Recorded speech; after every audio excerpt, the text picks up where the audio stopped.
कर्तावे स्तोत्रम देवंतिनु स्तोत्रम। प्रभु यीशु मसीह के मीठे मधुर सामर्थी नाम में आप सबों को मेरा सलाम। मैं प्रभु को धन्यवाद देता हूँ इस सुंदर और पवित्र समय के लिए।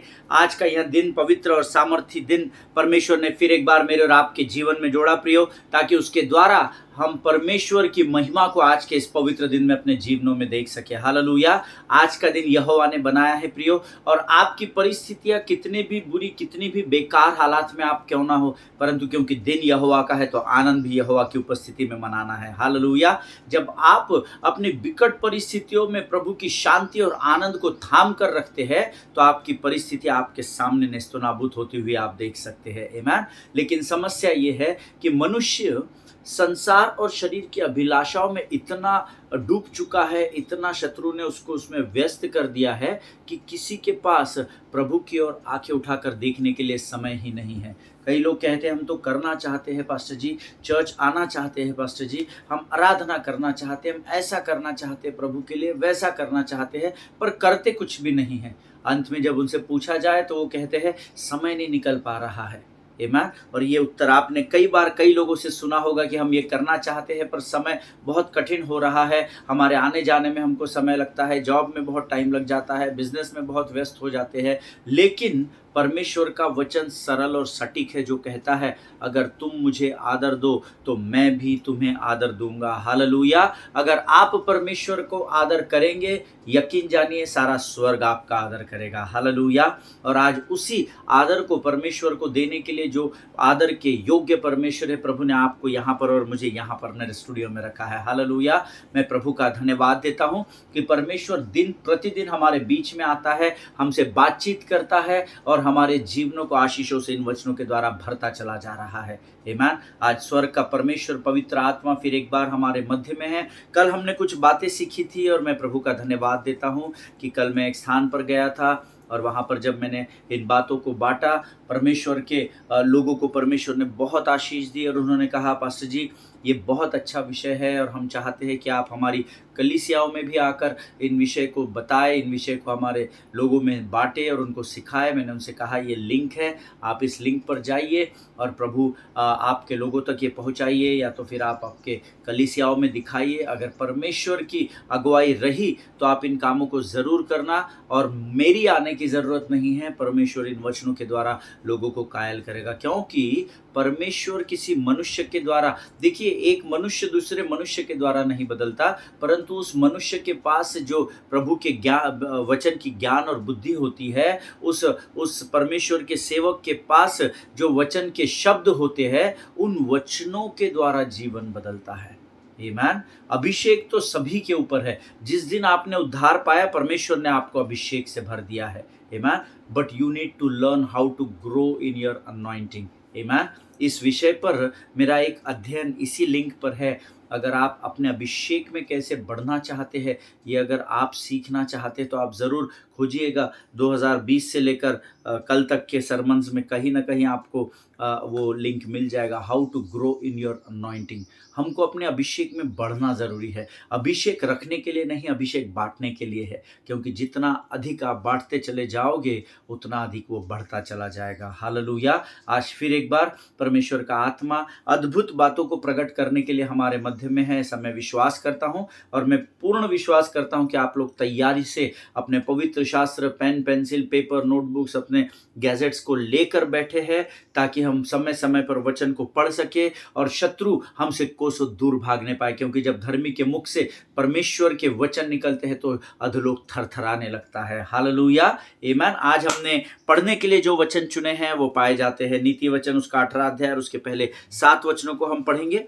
नीति वचन उसका 18 अध्याय और पहले 7 वचन। The book of proverbs chapter 18 versus 1 to 7।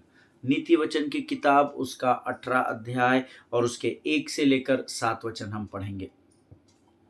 वचन कहता है, जो दूसरों से अलग हो जाता है वह अपनी ही इच्छा पूरी करने के लिए ऐसा करता है और सब प्रकार की खरी बुद्धि से बैर करता है। मूर्ख का मन समझ की बातों में नहीं लगता, वह केवल अपने मन की ही बात प्रकट करना चाहता है। जहाँ दुष्टता आती वहाँ अपमान भी आता है और निरादर के साथ निंदा आती है। मनुष्य के मुंह में वचन गहरा जल और उमड़ने वाली नदी बुद्धि के सोते हैं। दुष्ट का पक्ष करना और धर्मी का हक मारना अच्छा नहीं। बात बढ़ाने से मूर्ख मुकदमा खड़ा करता है और अपने को मार खाने के योग्य दिखाता है। मूर्ख का विनाश उसकी बातों से होता है और उसके वचन उसके प्राण के लिए फंदे होते हैं। हालेलुया। परमेश्वर इन पढ़े हुए वचनों पर हम में से प्रत्येक को आशीष दे। आपने अगर ये वचन पढ़े हैं तो आप दुगनी आशीष के भागीदार हैं। हालेलुया।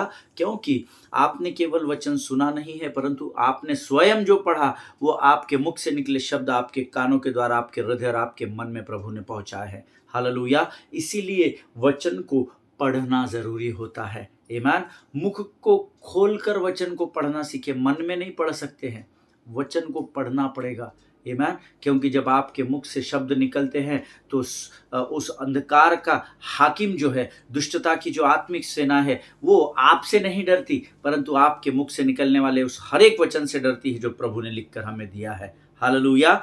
जो दूसरों से अलग हो जाता है वह अपनी इच्छा पूरी करने के लिए ऐसा करता है और सब प्रकार की खरी बुद्धि से बैर करता है। परमेश्वर इस वचन में फेलोशिप के बारे में बता रहा है। कई लोग हैं जो हमसे कहते हैं कि हम दशमांश भेज देंगे, हम अपनी भेंटों को बराबर प्रभु के भंडार में किसी के हाथ से भेज देंगे। भाई साहब, चर्च में आने का टाइम नहीं मिलता है, प्रभु के मंदिर में आने के लिए समय नहीं है, हमारा इतवार को जॉब होता है, ये होता है, वो होता है। 100 एक्सक्यूजेस उनके पास होते हैं। उनको लगता है कि धन देने से या उठाने की भेंटें दे देने से, कोई डोनेशंस दे देने से परमेश्वर उनसे प्रसन्न हो जाएगा, जो कि एक बहुत बड़ा शत्रु का झूठ का तीर है। आमीन। शत्रु चालाक है, इस बात को याद रखिएगा। आपके धन की स्वर्ग के परमेश्वर को जरूरत नहीं, क्योंकि हम उस महान परमेश्वर की आराधना करते हैं जिसने अपने शब्द मात्र से आकाश और पृथ्वी को स्थिर रखा है। हालेलुया। परमेश्वर चाहता है कि आप अच्छी संगति में रहे। आमीन। God wants us to be into good fellowship.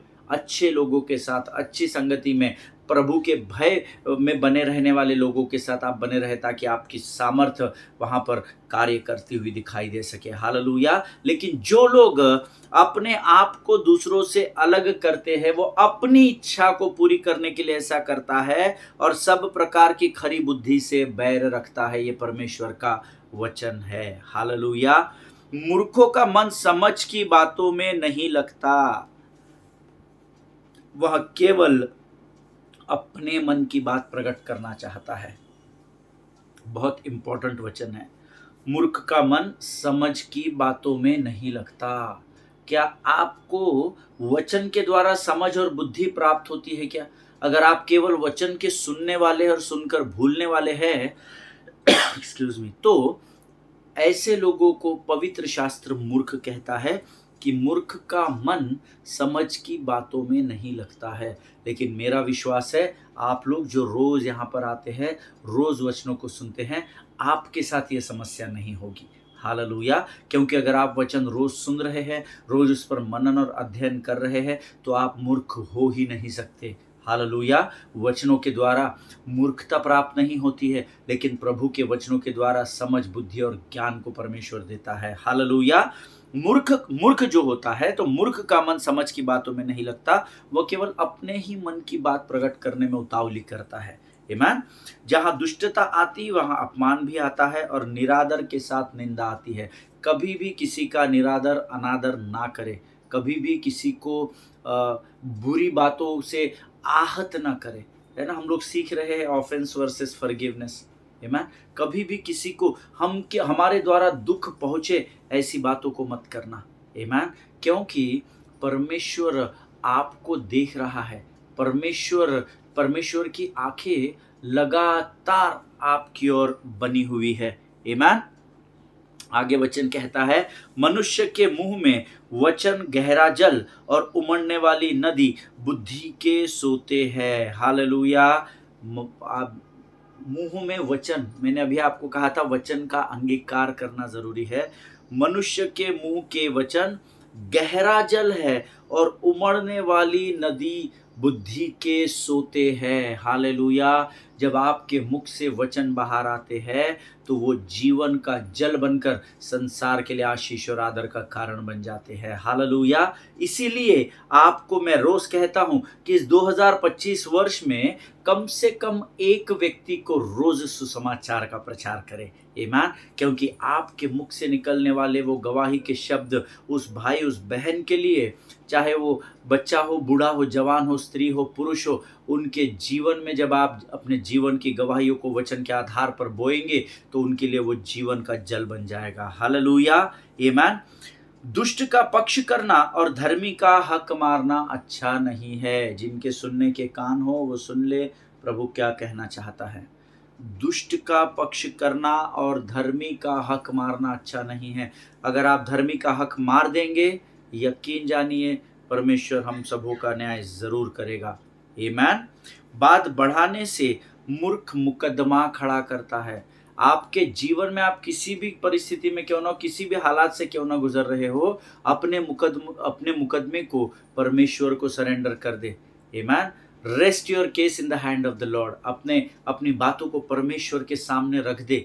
वचन में लिखा हुआ है, बात बढ़ाने से मूर्ख स्वयं ही मुकदमा खड़ा कर देता है। तू मैं तू करना बंद करे। आमीन। अब परमेश्वर ने हमें इतने वर्षों की सेवकाई में इस परिपक्वता में खातरी से पहुंचा दिया है कि हम अच्छे और बुरे की ज्ञान से भरे जा चुके हैं। आमीन।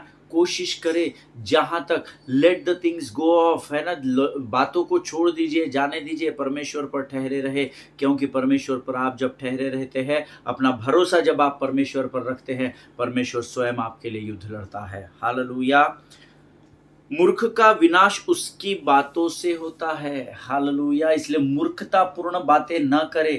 आमीन। किसी ने भी कुछ बोल दिया, इमोशंस में आके अपने जीवन का कोई भी निर्णय न ले, लेकिन प्रभु के साथ बैठिए, प्रभु की वाणी को सुनने का प्रयत्न करें। जब आप कोशिश करेंगे तो कामयाब हो जाएगी। आमीन। परमेश्वर की वाणी को सुनने का प्रयत्न करना। आमीन। प्रभु आपसे जरूर बात करेगा, क्योंकि मूर्खों का विनाश उसकी बातों से होता है और उसके वचन उसके प्राण के लिए फंदे होते हैं। आमीन। आपकी बातें वचन के आधार पर होनी चाहिए, ना कि आपकी भावनाओं के आधार पर, क्योंकि आपके मुख से निकलने वाले हर एक शब्द का परमेश्वर न्याय करेगा। हालेलुया। परमेश्वर इन बातों को समझने में मेरी और आपकी सहायता और मदद करे। मेरा विश्वास है आज ये जो वचन हमने सुने हैं, इसके द्वारा प्रभु ने जरूर हमें आशीष दी है। तो क्यों ना ये समय जब हम अपना समर्पण प्रभु को आने वाले वचनों के लिए करें, और इन वचनों को पढ़ने की जो सामर्थ हमने आज प्राप्त की है, उस ताकत, उस बल के लिए हम यहोवा का धन्यवाद करें। Let us pray. खुदावन प्रभु यीशु मसीह के मीठे मधुर सामर्थी नाम के लिए हम तेरा धन्यवाद देते हैं प्रभु जी, क्योंकि आज तूने फिर एक बार हमसे बातचीत की है। प्रभु जी हम धन्यवाद देते हैं इन वचनों को पढ़ने की जो सामर्थ तूने हमें आज दी राजा, उस सामर्थ के लिए हम धन्यवाद देते हैं प्रभु। इस समय हम अपने शरीर, प्राणात्मा और बुद्धि को तुझे समर्पित करते हैं परमेश्वर पिता। प्रभु परमेश्वर पिता हम प्रार्थना करते हैं प्रभु जी उन तमाम लोगों के लिए परमेश्वर पिता जो आज यह वचन सुन रहे हैं, इनमें से हर एक को आशीष दे, इनकी ज़रूरतों को अपने स्वर्गीय भंडार से पूर्ण कर राजा। प्रभु इन वचनों को समझने के लिए हमें ताकत दे परमेश्वर पिता, ताकि तेरे वचन हम सटीक रूप से ग्रहण कर सके और हमारे जीवन में वो मसीह की चाल के रूप में दिखाई देने पाए परमेश्वर पिता। सारी बातों में महिमा तुझको देते, अपने आप को यीशु मसीह के लहू में सुरक्षित करते हैं, और इस प्रार्थना और विनती को धन्यवाद और पूरे विश्वास के साथ हमारे उद्धारकर्ता और हमारे परमेश्वर यीशु नासरी के मीठे और सामर्थ्य नाम में मांगते हैं। सुनिए और बड़ी दया से ग्रहण करें। आमीन आमीन। हालेलुया। फिर एक बार यीशु मसीह के सामर्थ्य नाम में आप सबों को मेरा सलाम। हम ऑफेंस वर्सेस फॉरगिवनेस इस बात को सीख रहे हैं, और इससे पहले कि हम अपने वचनों में आगे बढ़े, मैं फिर एक बार आपको बता देना चाहता हूं कि ये जो सब्जेक्ट हम लोग सीख रहे हैं, ये हम पौलुस, बरनबास और मरकुस के जीवन के आधार पर हम लोग इस वचन को सीख रहे हैं कि चाहे आप परमेश्वर के कितने भी बड़े सेवक क्यों ना हो, लेकिन अगर आपके पास क्षमा करने का हृदय नहीं है तो आपको इसका बहुत बड़ा खामियाजा भुगतना पड़ सकता है। लेकिन अगर आप परमेश्वर के वचनों के आधार पर अपने जीवन को लेकर आगे बढ़े तो यकीन जानिए परमेश्वर आपके हर एक कमजोरी पर आपको विजय दिलाता है। हालेलुया। और इस पर हमने पहली बात जो सीखी, with some offence some relationship can not be reconciled. Hallelujah. हर एक रिलेशनशिप वापस पुनर्स्थापित हो ये जरूरी नहीं है। हालेलुया। और हमने इसके विषय में बड़ा गहन अध्ययन कर चुके हैं। दूसरी बात जो मैंने आपको कहा था, यू कांट रश रिकंसिलिएशन। आप मेल मिलाप के लिए जल्दबाजी न करें, क्योंकि कई बार बाइबल में लिखा है, पवित्र शास्त्र में लिखा है, उतावली में पहले जो भाग उतावली में प्राप्त होता है, अंत में उसमें आशीष नहीं पाई जाती। Hallelujah. So do not rush for reconciliation for certain things. किसी भी बात का मेल मिलाप करने के लिए दौड़म भागी जल्दबाजी न करे। परमेश्वर को उसके समय में काम करने का अवसर आपके जीवन में दे। हालेलुया, आमीन। और तीसरी बात जो कल मैंने आपको बताई थी, जब आप लोगों को क्षमा नहीं करते हैं तो आपका जीवन बदसूरत दिखाई देता है। आमीन। और इसके बारे में हम कल अध्ययन कर चुके हैं। मैंने आपको तीसरी बात कल जो सिखाई, an unforgiving heart makes you an unattractive person. Hallelujah.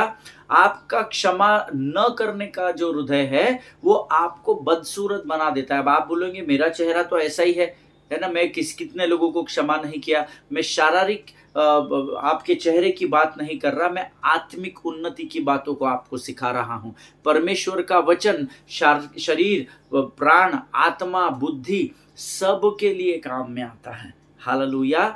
If you don't have heart of forgiving, जब आपके पास क्षमा करने का हृदय नहीं होता तो आप बड़े बदसूरत हो जाते हैं। लोग आपको अवॉइड करना शुरू कर देते। उसका मैंने कल आपको उदाहरण भी दिया था, और बहुत सारे लोगों ने कल मुझसे कहा कि परमेश्वर ने सीधे उनसे इस अध्ययन के द्वारा बातचीत की है। मैं प्रभु का धन्यवाद देता हूं। मैंने आपको कल समाप्त करते समय बताया था, जब भी कोई आपके विरोध में कार्य करता है, आपको हर्ट करता है, आपको दुख पहुंचाता है, उसके बावजूद भी अगर आप उसको क्षमा कर देंगे तो आपका न्याय नहीं किया जाएगा। Hallelujah. And if you do this, that means you carry a heart of forgiveness. Hallelujah. और अगर आप ऐसा करते हैं तो यकीन जानिए आपके हृदय में परमेश्वर ने क्षमा का दान दिया हुआ है। आमीन। देखिए, क्षमा करना कठिन है परंतु असंभव नहीं है। पौलुस जो परमेश्वर का इतना अभिषिक्त सेवक था, जिसने नए नियम की इतनी सारी किताबों को लिखा, half of the new testament, है ना, आधे से अधिक किताबें उसने लिखी है। यकीन जानिए इन सारे इतने अभिषिक्त और इतने 5 फोल्ड पूरे 5 ऑफिसेस के ऊपर प्रभुता रखने वाला जो पौलुस जो था, इसमें ये कमी थी कि इसका जो हृदय था वो न क्षमा करने वाला हृदय था, जिसके कारण वो पौलुस को मरकुस को क्षमा नहीं कर सका। और जब उसने मरकुस को क्षमा किया तो वो बरनबास से अलग हो गया। हालेलुया, आमीन। And you have to understand, अगर आपका हृदय क्षमा करने वाला ना हो तो आप परमेश्वर के राज्य के लिए फलित नहीं हो सकते हैं। आपको क्षमा करना सीखना होगा। आमीन। कैसे भी हालात क्यों ना रहे, परंतु अगर आप लोगों को क्षमा करना नहीं जानते तो आप परमेश्वर के राज्य के लिए एक उपजाऊ जमीन का काम नहीं कर पाएंगे। हालेलुया। और चौथी बात आज मैं आपको सिखाना चाहूंगा, आप आपके नोट्स में लिख सकते हैं। The fourth point is, an unforgiving heart is always an ungrateful heart. हालेलुया। क्षमा न करने वाला हृदय अनग्रेटफुल हृदय कहलाता है। अर्थात हमारा हृदय कैसा होना चाहिए? धन्यवाद का। प्रभु का वचन कहता है हमारा जीवन धन्यवाद का होना चाहिए, क्योंकि धन्यवाद के बलिदान चढ़ाने वाला जीवित परमेश्वर की महिमा में पाया जाता है, ऐसा लिखते हैं। लेकिन अगर आपका हृदय धन्यवाद का ना हो तो फिर आप प्रभु की महिमा में नहीं पाए जाते। आप अनग्रेटफुल कहलाए जाते हैं, जिनको हिंदी में एहसान फरामोश कहा जाता है। उर्दू में इसको एहसान फरामोशी कहा जाता है कि किसी ने आप पर उपकार किए लेकिन आप उसके उपकारों को मानने को तैयार नहीं है। हाँ, उसने ये किया तो एहसान थोड़ी किया, उसका काम था। अरे मेरे माँ बाप ने मेरे को पाल पोस कर बड़ा किया तो क्या एहसान किया? क्या उनकी जिम्मेदारी थी, उन्होंने मुझे पैदा किया था। ऐसे बोलने वाली एक बहुत बड़ी भीड़ एक समय में मेरे पास थी। हालेलुया। प्रभु का धन्यवाद हो, आज परमेश्वर वचनों के ज्ञान के और बुद्धि के द्वारा उन्हें परिपक्वता की ओर लेकर गया, और आज भी पूरी भीड़ अपने माँ बाप का भी सारे जवान आदर करते हुए पाए जाते हैं। हालेलुया। हमेशा ध्यान में रखिए कि अगर आपके हृदय में क्षमा नहीं होगी तो आप एहसान फरामोश बन जाते हैं। आमीन। और ये मैं वचन के द्वारा आपको बताऊंगा, जब आप लोगों को क्षमा नहीं करते तो आप उनके प्रति अनग्रेटफुल हो जाते हैं। आपका हृदय भी एहसान फरामोशी कर बैठता है। देखिए, एक्ट्स द प्रेरितों के काम उसका 13 अध्याय में मरकुस जो है वो पौलुस और बरनबास को पंफुलिया में बीच में सेवकाई में छोड़कर बिना किसी ठोस कारण के वो वापस यरूशलेम चला गया। मैंने आपको पहले बता चुका हूं, जिसके कारण अब पौलुस क्रोधित है ना। पौलुस को गुस्सा आ गया, अच्छी खासी सेवकाई चल रही थी, सेवकाई बढ़ रही थी, हम इस पर विश्वास करके बरनबास तेरे कहने पर मैं इसको साथ में लेकर आया, हम अच्छी सेवा कर रहे थे, ये बिना कुछ बताए बिना किसी ठोस कारण जिम्मेदारी के अब ये निकल गया है वापस यरूशलेम। और इस बात से पौलुस को गुस्सा आ गया। पौलुस इस समय अपसेट भी है, इस समय क्रोधित भी है, इस समय उदास और निराश भी हो सकता है कि ये बीच में ही सेवकाई इतनी बढ़ रही है, हमको छोड़कर चला गया है। एक तरीके से पौलुस और बरनबास का मरकुस डिसरिस्पेक्ट कर गया उनको, है ना, उनका अनादर कर दिया। अगर आपको कोई बोल रहा है साथ में चलिए, आप जा रहे हैं और बीच में बोलते गाड़ी साइड में लो, गाड़ी साइड में लो, क्यों? कुछ नहीं, बस पहले गाड़ी साइड में लो, और आप उतर के बोलेंगे आप लोग जाओ मैं नहीं आता, और वो चलने लग जाएगा, तो ये आपके लिए अनादर का कारण होगा। अरे क्या हो गया ये भाई को, अभी तक तो ठीक था, अरे पास्टर जी सुनिए तो, अरे ब्रदर सुनिए तो, क्या हो गया, कम से कम बताइए तो हमसे क्या गलती हो गई। और वो व्यक्ति आपको बिना बातचीत किए या आपको इग्नोर करके, है ना, आपको अनदेखा अनसुना करके निकल गया वहां से, तो आपको क्या होगा? आपको बहुत आनंद आएगा क्या? बहुत मजा आया, हमारा इंसल्ट करके चला गया? नहीं, पौलुस मेरे और आपके जैसा साधारण मनुष्य था। हालेलुया। अब बीच में ही बढ़ती हुई सेवा में इसने अपने हाथों को अलग कर लिया और ये वहां से निकल पड़ा, जिसके कारण बहुत स्वाभाविक बात है कि पौलुस क्रोधित हो गया होगा, उसका मन उदास हो गया होगा, उसको अपना अनादर भी लगा होगा कि हम तो इसको सेवा में अपने साथ लेकर आए थे, ये क्यों हमको छोड़कर चला गया। जबकि मरकुस पौलुस से सीनियर था। हालेलुया। और अब वो गुस्से में है और क्रोधित है और नाराज भी होगा, उसका अनादर हुआ इसलिए वो मायूस भी होगा और गुस्से में है, जो कि ये अभी एक जो वो मरकुस से जो पौलुस खफा है ये जायज है ना, ये कोई गलत बात नहीं है। उसने ऐसा हरकत कर दिया था कि वो क्रोधित हो गया था। यहाँ पौलुस परमेश्वर के वचन को जानने वाला है। हम सब जानते हैं पौलुस परमेश्वर के वचन को जानता है, वो बहुत बुद्धिमान है, ज्ञानवान है, बहुत डेरिंगबाज है, बिल्कुल बिना डरे पहाड़ों पर और कंगूरों पर खड़ा होकर लोगों को सुसमाचार प्रचार करता है। अच्छा शिक्षक भी है, अच्छा प्रेरित भी है, उसके पास वो सारी क्वालिटीज है जो एक परमेश्वर के सेवक में होनी चाहिए। लेकिन इन सभी बातों के बावजूद भी इस समय वो परमेश्वर के वचन और शिक्षा को भूल चुका है। वो भूल चुका है कि परमेश्वर ने उसके सारे गुनाहों को माफ किया है। पौलुस यहाँ मरकुस के व्यवहार के कारण इतना आहत और इतना दुखी हो चुका है कि वो परमेश्वर के किए गए उसके जीवन के उपकारों को भूल चुका है कि जब ये पाप में पड़ा हुआ था, जब ये मसीहों का सताव करता था, इतना सताव करने के बावजूद भी परमेश्वर ने इसके गुनाहों को क्षमा कर दिया है। ये इस समय पौलुस भूल गया है। हालेलुया। जिनके सुनने के कान हो वो सुन ले प्रभु का आत्मा कलीसिया से क्या कहना चाहता है। प्रियो, कई बार हमारे जीवन में भी ऐसी परिस्थिति आती है जब हम लोगों को क्षमा नहीं कर पाते हैं, जब हम क्रोधित हो जाते हैं, गुस्सैल हो जाते हैं और हमें बड़ा नाराजगी हो जाती है किसी भाई या बहन से और हम उसको क्षमा नहीं कर पाते। और ऐसे समय हम ये भूल जाते हैं कि परमेश्वर ने भी हमारे सारे गुनाहों और पापों को और गलतियों को माफ कर दिया है। हालेलुया।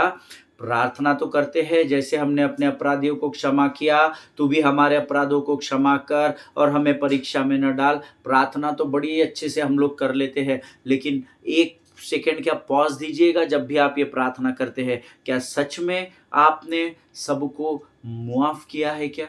ये आप अपने आप से पूछिएगा, आपको उत्तर मिल जाएगा। हालेलुया। और वैसे ही हालात यहाँ पर पौलुस के हैं। कई बार हमको वचन का ज्ञान होने के बावजूद भी हमारे जीवन के कुछ घाव इतने गहरे हो जाते हैं कि वो घाव हमें लोगों को क्षमा करने से रोक देते हैं और यही शैतान मुझे और आपको फंसा देता है। हालेलुया। हमको क्षमा करना बहुत जरूरी है, चाहे हालात कैसे भी हो। आमीन। चाहे कितनी भी बड़ी परिस्थिति क्यों ना हो, क्योंकि जब आप दूसरों को क्षमा करते हैं, परमेश्वर स्वर्ग की शांति से आपको शालोम बनकर स्पर्श कर देता है। हालेलुया। देखिए क्या होता है आपके पास वचन का ज्ञान है, आपकी सेवकाई अच्छी है, आप वचन जानते हैं, लेकिन इन सारी बातों के बावजूद भी कुछ घाव इतने गहरे हो जाते हैं कि वो घाव आपको परमिट नहीं करते कि आप जिस व्यक्ति ने आपको घाव दिए हैं, दुःख दिया है, हर्ट किया है, उसको आप क्षमा कर सके। आमीन। मैं चाहता हूं कि आज इस बाइबल अध्ययन के बाद जब आप आपके मनन के समय में बैठे, जब आप प्रभु से बातचीत करने के लिए बैठे, जब आप आपके इस विषय के नोट्स को लेकर परमेश्वर के सामने जब आप होते हो, तो प्रेरितों के काम 13 अध्याय, प्रेरितों के काम 14 अध्याय, प्रेरितों के काम 15 अध्याय, ये तीनों अध्यायों को बहुत गंभीरता से पढ़ना। पढ़ने से पहले प्रार्थना करना, प्रभु तेरे सेवक के द्वारा हमने जो वचन सुने हैं और जैसे उन्होंने कहा है कि इन वचनों को पढ़ना है, प्रभु इस वचन को खोलने से पहले, पढ़ने से पहले मैं अपने आप को तुझे समर्पित करता हूं, करती हूं। जब मैं इस वचन को, इन अध्यायों को पढ़ूं, प्रभु तू मुझसे बातचीत कर। हालेलुया। और मैं आपसे वायदा करता हूं, जब आप आत्मा और सच्चाई से अपने एकांत के समय में बिना किसी डिस्टर्बेंस के इन तीनों अध्यायों को इस अध्ययन के साथ जोड़कर पढ़ेंगे, परमेश्वर मैं जो बातें आपको बता रहा हूं इससे भी गहरे प्रकाशनों से आपको भर देगा।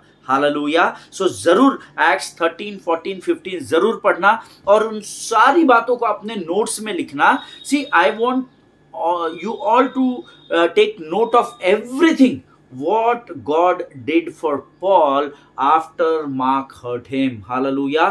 मैं चाहता हूं कि इन तीनों अध्यायों में आप पौलुस के जीवन शैली को बड़े अच्छे से पढ़ना कि मरकुस ने पौलुस को आहत करने के बाद, हर्ट करने के बाद बावजूद भी परमेश्वर ने कितने बड़े बड़े काम पौलुस के जीवन में किए। आप जरूर इन तीनों अध्यायों को पढ़ना। अगर आप इन अध्यायों को ध्यान से पढ़ोगे तो आपको समझ आएगा कि मरकुस द्वारा हर्ट होने के बाद या आहत होने के बावजूद, मरकुस से गुस्सा होने के बावजूद, मरकुस को क्षमा न करने के बावजूद, परमेश्वर पौलुस को अलग अलग 12 शहरों में ले गया और बहुत ताकत से उसका इस्तेमाल किया और उसकी सेवकाई के दायरे को बढ़ाता चला गया। हालेलुया। इसके बावजूद कि पौलुस ने मरकुस को क्षमा नहीं किया था, इसके बावजूद कि पौलुस मरकुस से क्रोधित था, इसके बावजूद कि पौलुस ने मरकुस के साथ अपना संबंध उस समय के लिए खत्म कर दिया था, इन सारी बातों के बावजूद भी पौलुस को परमेश्वर 12 बड़े बड़े अलग अलग शहरों में लेकर गया और परमेश्वर ने उसकी सेवकाई को आशीष दी और उसकी सेवकाई शहर से शहर और देश से देश बढ़ाता चला गया। हालेलुया। ये मैं पौलुस के बारे में बता रहा हूं, जो दुखी था, जो आहत था। हालेलुया। Look at how God protected him and raise him after Mark hurt him. जब मरकुस ने पौलुस को दुखी कर दिया, उसके बावजूद भी पवित्र शास्त्र, इन 3 अध्यायों को आप पढ़ेंगे तो आपको पता चलेगा कि परमेश्वर ऐसी परिस्थिति में पौलुस होने के बावजूद भी परमेश्वर उसकी सुरक्षा करता गया और उसके सेवकाई के दायरे को बढ़ाता चला गया। हालेलुया। आमीन। मरकुस द्वारा दुखी होने के बाद भी जब वो सेवा के लिए गया और उस पर पथराव किया गया तो परमेश्वर ने पौलुस की यहाँ पर सहायता की। हालेलुया। मरकुस द्वारा दुखी होने के बाद भी जब वो यरूशलेम वापस गया तब उसका पतरस और बाकी चेलों के साथ वाद विवाद हुआ और वहां भी पौलुस ने परमेश्वर ने पौलुस की सहायता की और उस वाद विवाद में उसने विजय को प्राप्त किया। मैंने आपको यह अध्ययन में बता चुका हूं कि खतने के विषय में लेकर इनका एक बड़ा वाद विवाद हुआ पौलुस और बाकी चेलों के बीच में, लेकिन परमेश्वर की सामर्थ पौलुस पर इतनी अधिक उतर आई कि पौलुस उस वाद विवाद में इन चेलों के ऊपर विजय को प्राप्त कर सका। हालेलुया। मरकुस द्वारा दुखी होने के बाद भी जब वो यरूशलेम को गया, खतने की बातों को लेकर वहां पर विवाद हुआ। एक तरफ बरनबास और पौलुस थे और एक तरफ पतरस और बाकी चेले थे। ये नहीं लिखा है पवित्र शास्त्र में कि बरनबास भी विवाद कर रहा था, पौलुस के साथ वाद विवाद हुआ और परमेश्वर ने उसकी सहायता की और उसने उस बात में विजय को प्राप्त किया। So now the question is, what did Paul lose after he lost Mark? अब बहुत सोचने का विषय ये है कि मरकुस को खोने के बाद मरकुस को यहाँ पर उसने खो दिया है, और मरकुस को खोने के बाद भी पौलुस को मार्क को उसने खो दिया था, मरकुस चला गया था। मरकुस को खोने के बावजूद फिर पौल ने ऐसा क्या खो दिया कि वो नाराज था? ऐसा क्या हो गया कि वो मरकुस को क्षमा नहीं कर पा रहा था? ऐसी कौन सी बड़ी बात हो गई कि उसने बरनबास से अपना रिश्ता तोड़ लिया? ये एक बहुत बड़ा क्वेश्चन मार्क है। ठीक है, मरकुस इनके साथ सेवा के लिए आया, पंफुलिया में छोड़कर वापस यरूशलेम चला गया, वहां तक ठीक है। ये पौलुस जो था, ये मरकुस से क्रोधित हो गया, मायूस हो गया, निराश हो गया, हताश हो गया, और इसने डिसीजन ले लिया कि इसके बाद मैं कभी भी मरकुस के साथ काम नहीं करूंगा। लेकिन इतना सब होने के बावजूद भी, मरकुस से वो नाराज होने के बावजूद, मरकुस के उसके छोड़ के चले जाने के बावजूद भी, ऐसा क्या है जो पौलुस ने अपने जीवन में खो दिया? क्योंकि मैंने अभी आपको बताया कि जब आप प्रेरितों के काम 13, 14 और 15 अध्याय पढ़ेंगे, तो यहाँ पर इन तीनों अध्यायों में जब आप पौलुस के नोट्स को लिखेंगे, परमेश्वर ने इन तीनों अध्यायों के द्वारा हमें सिखाया है कि अद्भुत रीति से मरकुस के चले जाने के बाद भी परमेश्वर ने पौलुस का इस्तेमाल किया, भरपूराई से इस्तेमाल किया, भरपूराई से। और हर बार जब उस पर पथराव किया गया, जब वो वाद विवाद में पड़ा, उसके ऊपर कोई भी तकलीफ जब भी आई, तो आप इन तीनों अध्यायों में अपने पढ़ेंगे तो नोट्स में लिखने पाएंगे कि हर बार परमेश्वर ने उसकी सुरक्षा की। और परमेश्वर लगातार मरकुस के चले जाने के बावजूद, जब पौलुस आहत था, निराश था, दुखी था, क्रोधित था, उसके बावजूद भी परमेश्वर ने हर पल, हर क्षण पौलुस की सुरक्षा भी की, और पौलुस के सेवकाई के दायरे को बढ़ाता और बढ़ाता और बढ़ाता चला गया। तो अब प्रश्न ये है कि मरकुस के चले जाने के बाद पौलुस ने ऐसा क्या खो दिया? एक बहुत बड़ा क्वेश्चन मार्क है, क्योंकि तीनों अध्यायों में तो लिखा है कि परमेश्वर ने उसकी सहायता की, तो फिर इसने खोया क्या? ये क्यों नाराज था? प्रभु तो अपना काम कर ही रहा था। हालेलुया! जिनके सुनने के कान हो वो सुन ले। आज हम इस अध्ययन को यहाँ समाप्त करेंगे, कल हम इससे आगे के वचनों की ओर बढ़ेंगे। मुझे नहीं पता ये वचन और कितने दिनों तक प्रभु आगे लेकर बढ़ेगा, पर ये बहुत अद्भुत विषय है, ऑफेंस वर्सेस फॉरगिवनेस। हर व्यक्ति जो प्रभु की सेवा में है, वो हर भाई, हर बहन जिसने प्रभु में उद्धार और बपतिस्मा पाया है, उनको इस अध्ययन को सीखना और पढ़ना और समझना बहुत ज़रूरी है। क्योंकि अगर आपका हृदय क्षमा करने वाला ना हो, तो हम सीख रहे हैं कि आपको संसार क्या कहेगा। लोग आपको अवॉइड करना शुरू कर देंगे। जब आपके मन में कुड़कुड़ाहट, ईर्ष्या, डाह रहेगी, बनी रहेगी, तो लोग बोलेंगे, अरे नहीं यार, ये उसके बारे में ऐसा बात करता है, कल हमसे इसके व्यवहार खराब हो जाएंगे, तो ये हमसे भी ऐसा ही बात करेगा। ये बहन हमारे विषय में भी 4 लोगों को बताएगी, और ऐसे समय में संसार आपको अवॉइड करना शुरू कर देगा। लेकिन अगर आपका हृदय क्षमा करने का होगा, यकीन जानिए परमेश्वर आपकी सहायता के लिए हर पल, हर क्षण उपस्थित रहेगा। हालेलुया! प्रभु इन वचनों के द्वारा आप में से प्रत्येक को आशीष दे। हम कल के अध्ययन में आगे की बातों को सीखेंगे। ये समय है जब हम आज के इन वचनों के लिए यहोवा का धन्यवाद समर्पण करें। Let us pray. खुदावंद प्रभु यीशु मसीह के मीठे मधुर सामर्थ्य नाम के लिए धन्यवाद देते हैं। धन्यवाद देते हैं प्रभु जी, आज फिर एक बार इन वचनों के द्वारा तूने हमसे बातचीत की। राजा, तू विश्वास योग्य है प्रभु जी, और तू किसी मनुष्य का कर्जदार नहीं है। तूने आज इन वचनों के द्वारा प्रभु जी हमें सामर्थ दी और हमें कुछ नई बातों को सिखाया। हम तेरे नाम को ऊंचा उठाते हैं।